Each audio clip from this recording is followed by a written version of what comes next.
एक राजा के शयन कक्ष में मंदरी सर्पिणी नाम की जू ने डेरा डाल रखा था। रोज रात को जब राजा जाता तो वह चुपके से बाहर निकलती और राजा का खून चूसकर फिर अपने स्थान पर जा छिपती। एक छोटा सा जीव संयोग से एक दिन अग्निमुख नाम का एक खटमल भी राजा के शयन कक्ष में आ पहुंचा। दुश्मन ने शाही बिस्तर पर जू ने जब उसे देखा तो वहां से चले जाने को कहा।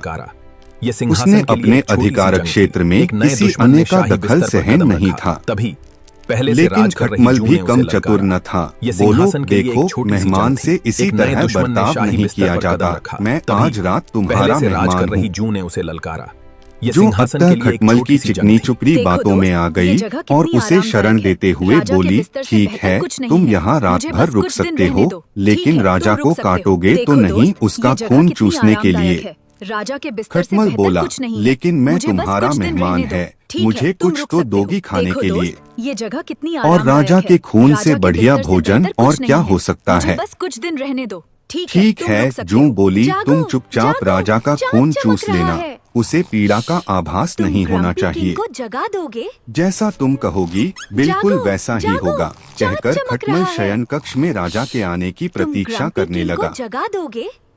रात ढलने पर राजा वहां आया और बिस्तर पर पड़कर सो गया।